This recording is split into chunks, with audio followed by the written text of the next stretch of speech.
Kilatisin muna ang track record. Nadine Lustre pinagpiyestahan ng mga bashers dahil sa matapang na political stand. Di raw bagay sa kanya ang maging politically vocal?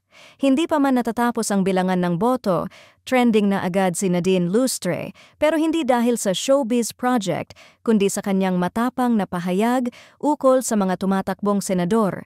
Sa isang tweet ilang araw bago ang eleksyon, diretsahang sinabi ng actress, sana kilatisin ang track record ng mga kandidato. Huwag lang tayo bumoto dahil sa apelyido or popularity.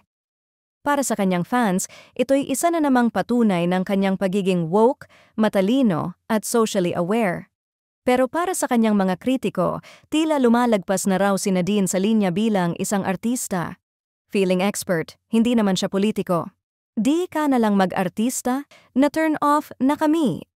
Ilang netizens ang nagsabing masyado na raw nang hihimasok si Nadine sa political space at may ilan pang nagbiro na baka sa susunod, siya na raw ang tumakbo sa Senado.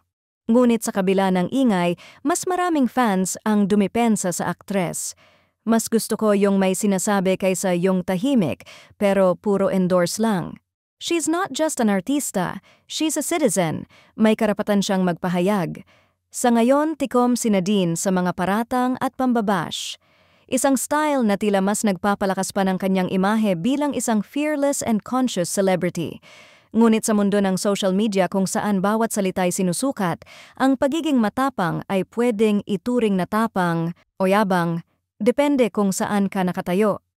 Ilang social media threads ang nagsasabing hindi na raw siya bagay i-endorse sa mainstream audience, at may ilang kumakalat na tsismis na may brands na umano'y nagdadalawang isip na kunin siyang endorser dahil masyado siyang politikal.